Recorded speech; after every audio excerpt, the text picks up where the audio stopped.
마태복음 7장 7절에서 11절까지 말씀입니다.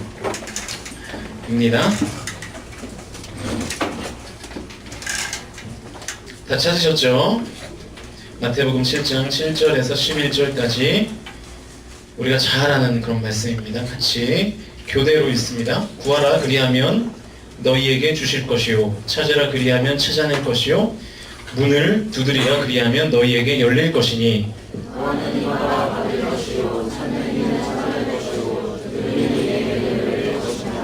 너희 중에 누가 아들이 떡을 달라 하는데 돌을 주며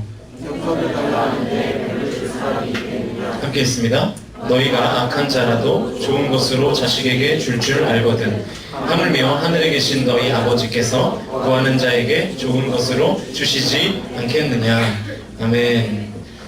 오늘은 아버지임을 믿으라, 아버지임을 믿으라라는 제목으로 하나님 말씀을 증거하기 전에 먼저 우리 여러분들에게 부탁을 말씀을 좀 드립니다. 여러분들끼리 놀러 다니는 거 참 좋은데 동기 모임이라는 이름으로 놀러를 다니실 때는 꼭 저한테 카톡이라도 하나 해주시고 좀 다니시면 참 좋겠어요. 우리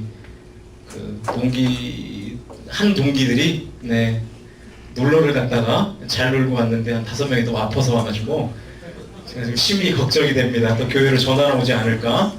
제가 모르는 상태에서 이런 일을 당하면 청년부가 큰일이 나니까 항상 교회의 공동체가, 교회의 공식 행사가 아니더라도 교회 공동체가 한 동기들이 모여서 어디 놀러를 갈 때에는 꼭 저한테 어디 갑니다 기도해 주세요, 아니면 돈 좀 주세요, 이렇게 카톡 하나 해주시면 제가 제 사비를 털어서라도 용돈도 드리고 할 테니까 꼭 알려주시면 좋겠습니다. 아시겠죠? 네, 지금 5명이 지금 감기로 알아 누워가지고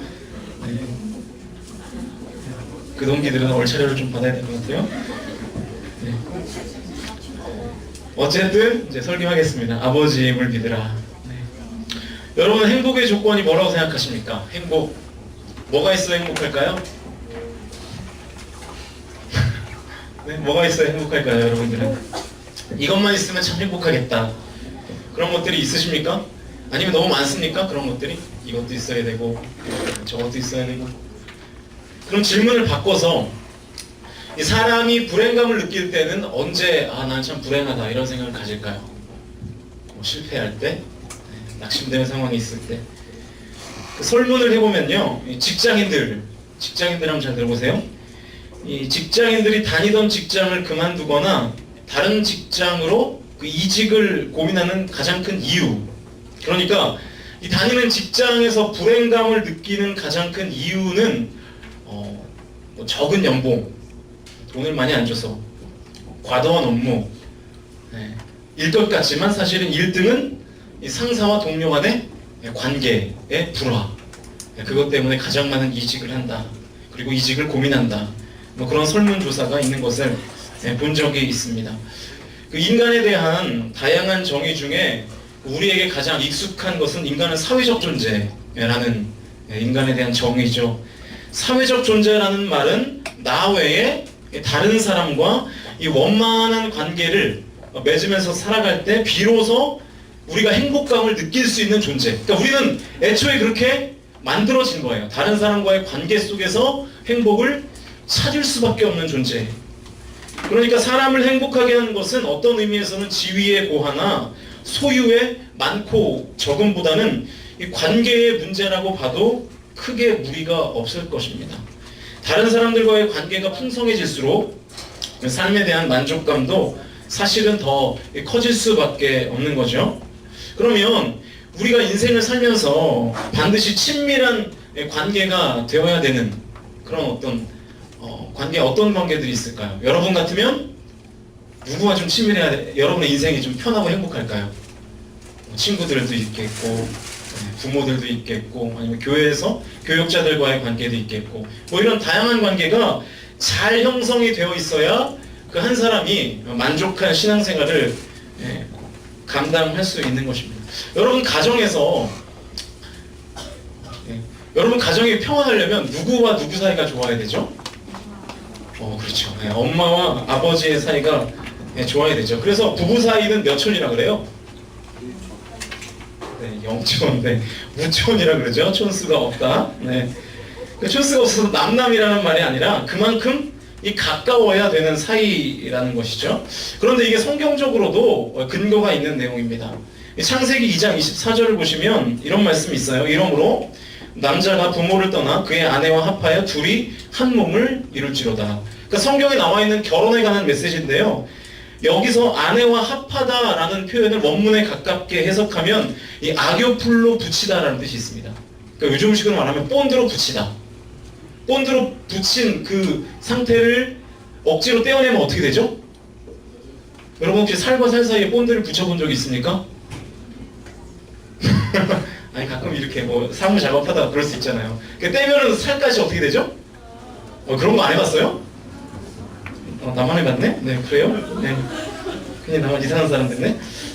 그러니까 그렇게 악역풀로 이렇게 딱 붙여지면 이게 나중에 억지로 떼게 되면 그 이제 관계가 깨지게 되는 거죠. 그러니까 이 그만큼 부부 사이라는 것이 굉장한 이 관계에 가까움이 있어야 되는 그런 사이라고 하는 것입니다. 인터넷에 이런 재밌는 카톡이 돌아다니더라고요. 남편과 아내가 주고받은 카톡의 내용인데요. 먼저 아내가 남편에게 카톡을 날렸어요. 로또 같은 내 남편, 여자 목소리로 해야 되는데, 네, 로또 같은 내 남편. 이 아내의 이 카톡이 평소와 다르게 너무 블링블링하고, 네, 사랑스러워서 남편이 깊은 마음으로 이제 답톡을 보냈대요. 내가 왜 로또야? 당신에게 행운을 가져다줘서? 아니면 날 만난 게 로또같이 대박이란 얘기야? 남편이 너무 기뻐가지고 달달한 이모티콘까지 써가면서 보냈다는 거죠. 그랬더니 아내가 이렇게 톡을 날렸대요. 당신은 로또처럼 너무 안 맞아. 나랑 이렇게. 로또가 잘 안 맞잖아요. 그죠? 실제로는 제가 본 그 짤에는 더럽게 안 맞는다고 써있는데 제가 차마 좀 순화시켜서, 네. 그 농담처럼 주고받은 카톡이겠지만 이 정도로 잘 맞지 않으면 부부 사이가 행복할 수가 없겠죠. 우리가 우리 인생을 살면서 정말로 관계가 좋아야 하는 사이는 바로 나와 하나님과의 관계입니다. 하나님과의 관계. 그래야 신앙생활에 기쁨이 있고 신앙생활이 행복해지려면 반드시 하나님과의 바른 관계가 있어야 하죠. 그래야 삶에 부어주시는 하나님의 실제적인 은혜도 경험할 수 있고요. 아, 이게 신앙생활이구나. 이게 진짜 하나님의 능력이구나. 라고 하는 경험적인 고백을 여러분의 삶을 통하여 고백할 수 있게 될 것입니다. 오늘 우리가 읽은 본문은 잘 아는 내용입니다. 기도에 관한 아주 익숙한 그런 본문인데요. 그런데 자세히 보면 이 마태복음 7장 1절부터 12절까지는 주로 이 관계의 측면에서 말씀을 풀어가고 있는 것을 우리가 확인할 수 있습니다. 같이 한번 살펴보면 마태복음 7장 1절부터 5절까지는 어떤 내용이냐면 비판하지 말라는 내용이 주를 이루고 있는데요. 7장 2절만 보시면 같이 한번 읽어볼까요? 7장 2절 화면을 보시면서 시작. 너희가 비판하는 그 비판으로 너희가 비판을 받을 것이요 너희가 해하는 그 해하림으로 너희가 해하림을 받을 것입니다. 뭐 비판하지 말라, 용서하고 헤아려라, 뭐 그런 내용이죠. 그러니까 사실은 이 7장 2절의 말씀도 다른 사람과의 관계를 이야기하고 있는 것입니다. 다른 사람을 함부로 비판하지 말아라. 오히려 다른 사람을 헤아려줘서 좋은 관계를 유지하라, 그런 내용이죠. 그러면 7장 6절은 어떤가요? 6절을 보시면 거룩한 것을 개에게 주지 말며 너희 진주를 돼지 앞에 던지지 말라. 그들이 그것을 발로 밟고 돌이켜 너희를 찢어 상하게 할까 염려하라. 그냥 단순히 표면적으로 보면 개와 돼지를 어떻게 할 것인가, 뭐 어떻게 하면 그럼 잡아먹으면 되는데 그렇게 얘기하지 않고 뭔가 갑자기 말씀이 이상하게 흘러가죠. 무슨 얘기냐면 제가 주석을 좀 찾아보니까 6절에서 말하는 이 개와 돼지는 뭐의 상징이냐면 복음을 듣고 구원받을 기회가 충분히 있었지만 단호하게 그리고 악의적으로 거부한 사람들을 지금 개와 돼지로 성경이 묘사하고 있는 것입니다. 그러니까 6절 하반절을 보시면 거룩한 것과 진주를 주었을 때 그것을 발로 밟고 돌이켜서 상하게 한다는 표현이 나와 있죠. 그러니까 이 거룩한 진주와 같은 복음을 이 하찮은 것으로 여기고 발로 밟고 거부하는 사람들을 경계하라, 그런 내용입니다. 그 6절도 사실은 복음을 거부하는 사람들과의 관계를 성경이 가르쳐주고 있는 것이죠. 복음을 악의적으로 거부하고 있는 사람들과의 관계. 마지막 12절인데요. 12절도 관계의 관점에서 말씀하고 있습니다. 12절 같이 한번 읽어볼까요? 시작.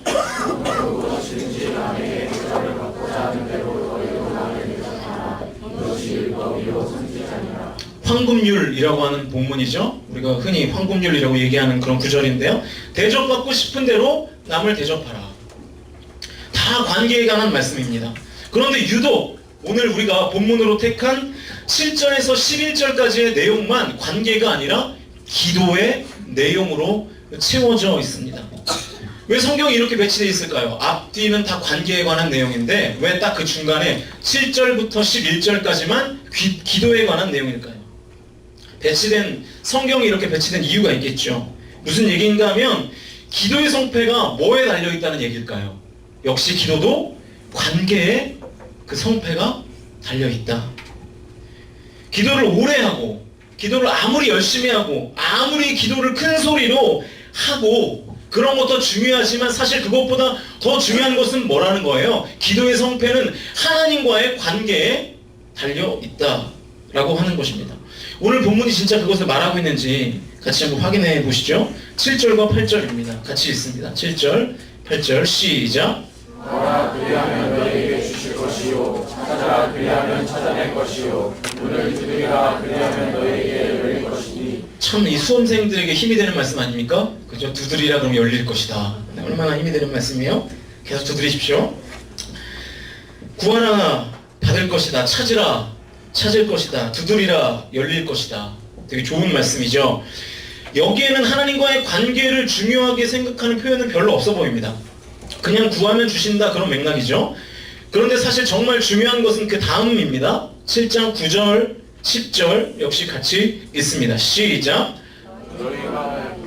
9절, 10절 시작. 너희 중에 누가 아들이 떡을 달라 하는데 돌을 주며 생선을 달라 하는데 뱀을 줄 사람이 있겠느냐. 자, 7절과 8절에서는 구하는 자, 찾는 자, 두드리는 자 이렇게 일반 명사로 표현이 되어 있는데 갑자기 9절과 10절에서는 관계를 나타내는 한 단어가 들어가 있습니다. 9절에 나와 있는데 그 단어가 뭘까요? 그렇죠. 네. 아들입니다. 아들이라는 단어. 기도에 관한 내용을 성경이 증거하면서 아들이라는 단어를 사용하고 있습니다. 11절에도 마찬가지입니다. 11절도 같이 읽습니다. 시작.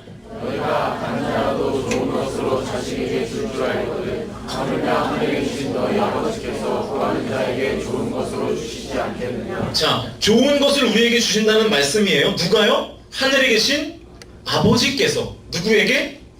자녀에게, 자식에게. 그러니까 지금 관계를 설명하는 단어들이 9절, 10절, 11절에 지금 담겨 있는 것입니다. 그러니까 그냥 단순하게 구하는 자, 찾는 자, 두드리는 자 이렇게 표현된 7절을 우리가 어떻게 다시 한번 바꿔 설명할 수 있냐면 그 리처드 글로버라는 신학자가 7절을 이렇게 주석했습니다. 어린 아이는 엄마가 눈에 보이는 가까운 곳에 있으면 구하고 어머니가 가까이 있지 않고 눈에 보이지 않으면 찾고 어머니가 방 안에 있어 접근하기가 어려우면 문을 두드릴 것이다. 무슨 말인지 이해가 되시죠? 이 구하는 자, 찾는 자, 이 두드리는 자를 어머니와 아기의 관계에서 지금 설명하고 있는 것입니다. 자녀는 부모가 가까이 있으면 부를 것이고요. 눈에 보이지 않으면 찾을 것이고 옆방에 있으면 문을 두드릴 수밖에 없게 된다는 거죠. 그러니까 사실은 이 7절과 8절의 내용도 이 부모와 이 자녀라는 관계의 틀에서 기도를 해석할 수 있는 키가 되는 것입니다. 그러니까 결론적으로요, 기도의 성패는 하나님과의 바른 관계로부터 시작된다라고 하는 것입니다. 하나님과의 바른 관계. 하나님은 우리 아버지이시고 우리는 그분의 자녀죠. 이것에 대한, 이 관계에 대한 믿음이 과연 우리 안에 있는가 하는 거예요. 이 믿음의 베이스에서 우리가 기도를 해야지, 이 믿음의 베이스가 없이 아무리 큰 소리로 기도하고 아무리 오래 기도하고 아무리 열심히 기도해도 사실은 그 기도의 가성비가 생겨나지 않는다라고 하는 것입니다. 이 관계의 끈을 절대로 놓치면 안 된다는 거예요. 그러니까 이 기도라는 것은 자녀의 신분으로 아버지께 구하는 것입니다. 그러니까 내가 자녀가 되지 않으면, 내가 하나님의 자녀라는 확신이 없고 내가 하나님의 자녀라는 믿음이 없으면 여러분의 기도는 그냥 땅에 떨어지는 기도가 될 수밖에 없어요. 그러니까 사실은 온전한 기도가 되기 위해서는 우리의 믿음을 점검해야 됩니다. 정말로 하나님이 나의 아버지신가, 나는 정말 그분의 자녀인가가 온전히 점검되고 그것이 내 안에 믿음으로 굳건히 확신으로 서 있을 때, 그 확신의 베이스 안에서 내가 기도할 때 그 기도가 성립된다라고 하는 것이죠. 여러분, 지금 제가 이 강단에서 설교를 하고 있는데 제가 이 자리에서 설교를 할 수 있는 이유가 뭘까요? 저에게는 한 가지의 자격이 있죠. 청년부 담당 전도사라는 자격. 그래서 여러분이 저를 아무리 하찮게 쳐다봐도, 지금 여러분의 표정처럼 아무리 하찮게 쳐다봐도 저는 여기에서 당당하게 설교를 할 수 있는 권한이 있어요. 그죠? 왜냐면 저에게는 청년부 전도사라는 자격이 있기 때문에. 서울수정교회 청년부 전도사라는 자격이 있기 때문에 제가 서울수정교회 청년부 전도사가 아니면 제가 이 자리에 설 이유도 없고 여러분도 제 설교를 들을 이유가 없죠. 좀 이단 아니야? 뭐 이렇게 생각해도 제가 뭐 할 말이 없어요. 그죠? 모르니까 서로. 마찬가지로 우리가 기도라는 특권을 사용할 수 있는 이유도 저와 여러분에게 하나님의 자녀라는 신분이 있기 때문에 그렇습니다.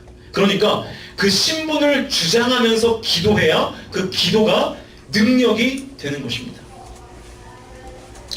그러면 정말 내가 하나님의 자녀인지, 내가 자녀로서의 신분을 갖고 있는지, 과연 내가 그 믿음이 있는지를 어떻게 확인할 수 있는가? 뭐 명확한 말씀이 있죠. 요한복음 1장 12절인데요. 화면에 나와 있을 거예요. 같이 읽습니다. 요한복음 1장 12절 시작.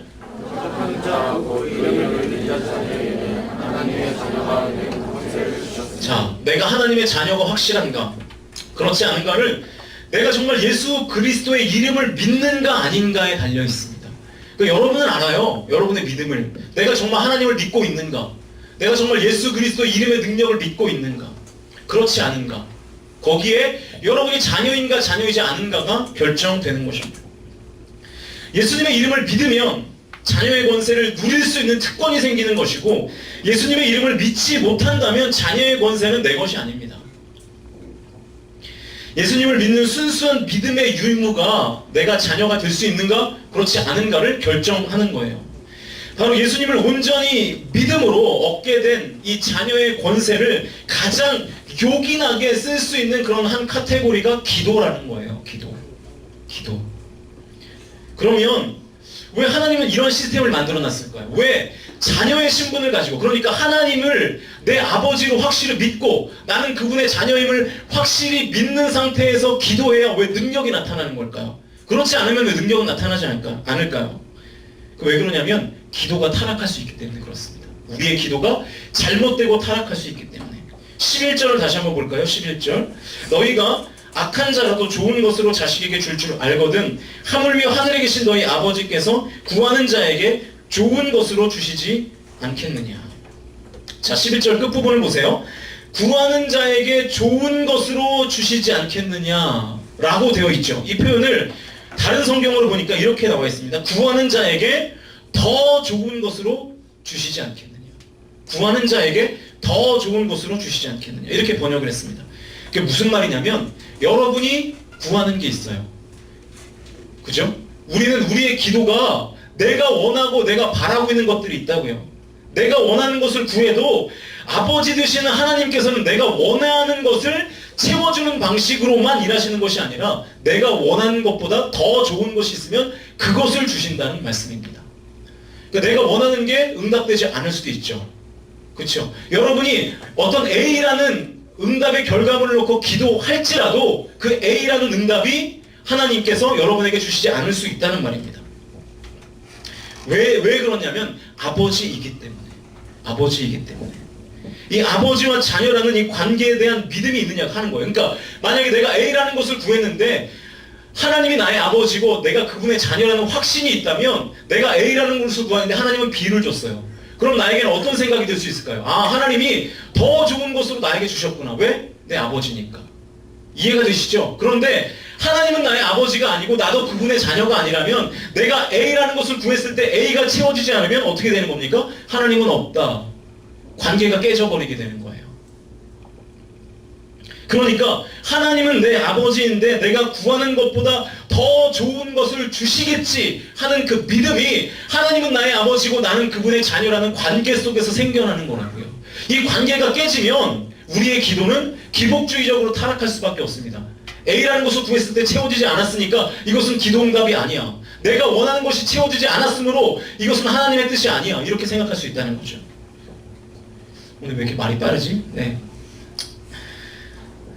설교 다 끝났습니다. 그런데 예수님을 온전히 믿지 못해서 자녀됨을 확신하지 못하면 내가 구하고 내가 바라는 대로 다 되어야 하나님이 역사하신 거고, 내가 원하고 내가 구하는 대로 되지 않으면 불안하고 초조하고 내가 한 기도 때문에 심지어 하나님을 원망하는 일까지 생겨버리게 되는 것입니다.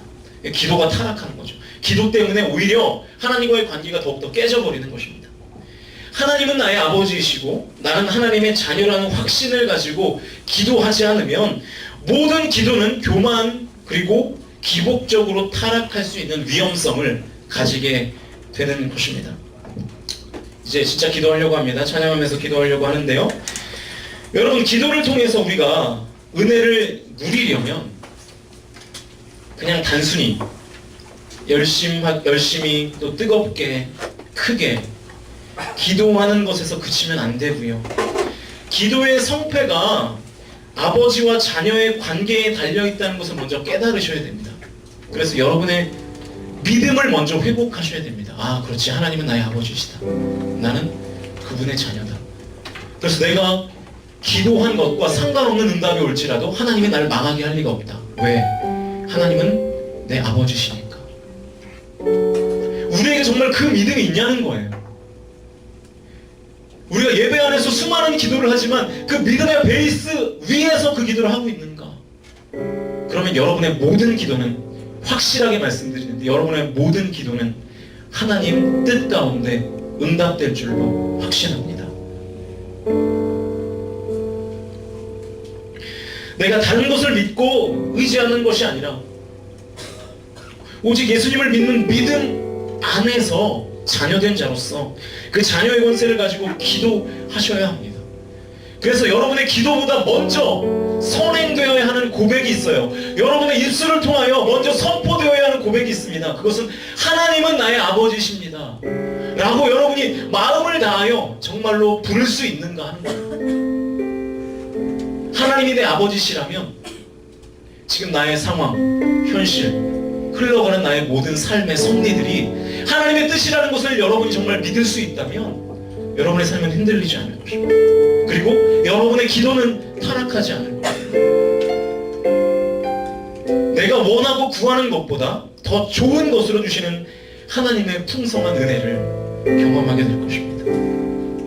오늘도 하나님이 나의 아버지 되시고 나는 주님의 자녀라는 이 확신, 이 자녀의 권세를 가지고 기도하실 때 아버지께서는 내가 구하는 것보다 더 풍성하고 좋은 것으로 채워주실 것을 믿고 그렇게 기도하시는 저와 여러분이 되었으면 좋겠습니다. 우리 이 찬양하시면서 함께 기도하시죠.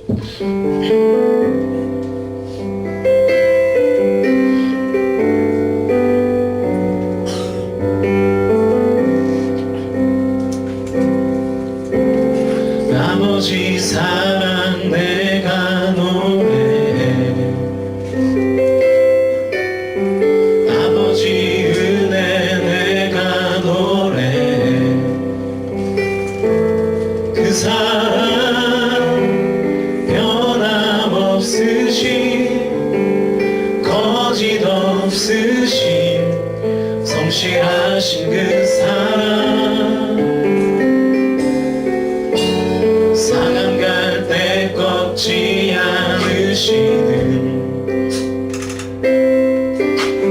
꺼져가는 등불 끄지 않는 그 사랑, 변함없으신 거짓 없으신 성실하신 그 사랑,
예수 그리스도 다시 오실 그 사랑 죽음도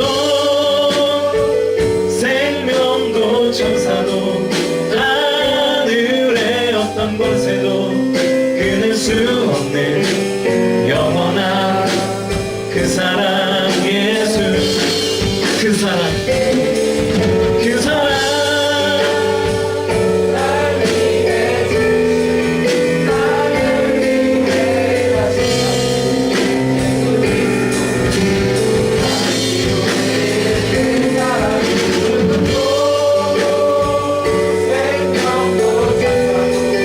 하늘의 어떤 권세도 끊을 수 없는 영원한 그 사랑 예수 그 사랑 그 사랑 날 위해 죽으신 날 위해 다시 사신 예수 그리스도 다시 오실 그 사랑 주고 생명도 천사도 하늘의 어떤 권세도 끊을 수 없는 영원한 그 사랑 예수 그 사랑 날 위해 죽으신 날 위해 다시 사신 예수 그리스도 다시 오실 그 사랑 죽음도 생명도 천사도 하늘의 어떤 권세도 영원한 그 사랑 함께 기도합니다. 자녀된 저와 여러분이 아버지 하나님께 드리는 기도가 내가 원하는 것보다 더 좋은 것으로 더 풍성한 것으로 하나님께서 응답해 주실 줄로 믿고 살아계신 아버지 하나님 먼저 하나님께서 나의 아버지 되시고 난 주님의 자녀임을 확실히 믿는 믿음을 부어주옵소서. 그래서 자녀의 권세를 가지고 기도할 수 있게 하시고 하나님 아버지께서 내가 구하고 바라는 것보다 더 크게 채워주실 것을 믿는 믿음을 허락하여 주시옵소서. 하나님 삶의 다양한 문제를 가지고 주님 앞에 나아갑니다. 예수님을 믿음으로 자녀 삼아주신 아버지 하나님, 이 시간 하나님의 자녀들이 아버지 하나님께 간구하며 나아갑니다. 더욱더 풍성한 것으로 채워주실 내가 원하는 것과 다를지라도 아버지 되신 주님께서 더 크고 풍성한 것으로 채워주실 것을 믿고 주님 앞에 간구하는 우리 공동체가 될 수 있도록 이 시간 기도하실 때 아버지임을 선포하십시오. 그리고 자녀의 신분을 주장하시면서 기도하십시오. 우리 함께 주님 앞에 기도하며 나아가시겠습니다. 기도하시겠습니다. 살아계신 아버지 하나님, 하나님 역사하여 주시옵소서.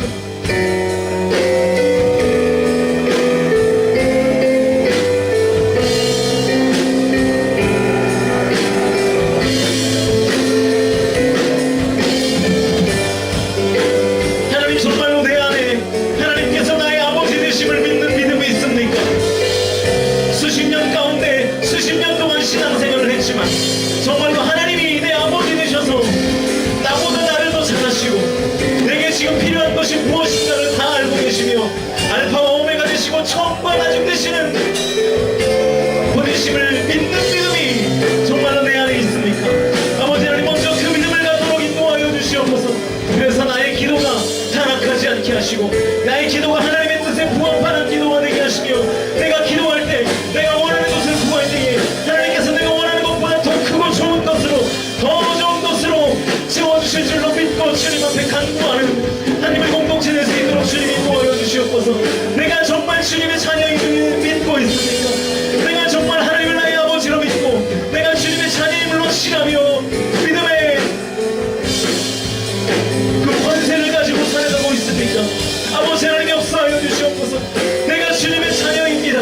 나는 주님의 자녀입니다라고 하는 확실한 그 아버지 정체성을 갖고 주님 앞에 신앙생활할 수 있도록 아버지 하나님 인도하여 주시옵소서. 성령님, 오늘 그 믿음이 없는 영혼들이 있다면 하나님 이 시간 찾아와 주셔서 그 믿음 갖도록 주여 인도하여 주시고 아버지와 자녀의 바른 관계를 통하여 우리의 기도를 하나님 앞에 올려드릴 때에 하나님 영광 받으시고 그 기도를 사용하셔서 그 기도가 하나님의 뜻 가운데 응답되는 놀라운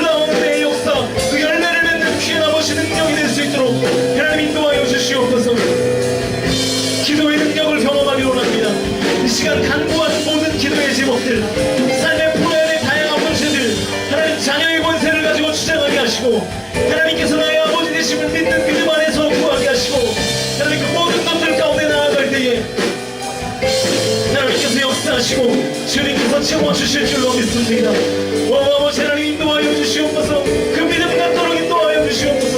하나님께서 나의 아버지 되십니다. 주님은 나의 아버지 되십니다. 나는 주님의 자녀입니다. 주님은 나의 아버지 되십니다. 나는 주님의 자녀입니다. 주님이 내 아버지 되십니다. 나는 주님의 자녀입니다. 아바 아버지, 아바 아버지 라고 부를 수 있는 믿음을 우리 안에 허락하여 주시옵소서. 하나님 역사하여 주실 줄로 믿습니다. 하나님 인도하여 주실 줄로 믿습니다. 우리의 믿음이 성장하게 하옵소서. 우리의 믿음이 온전해지게 하옵소서. 우리의 믿음이 회복되게 하여 주시옵소서. 아버지 하나님 역사하시기를 간절히 소원합니다.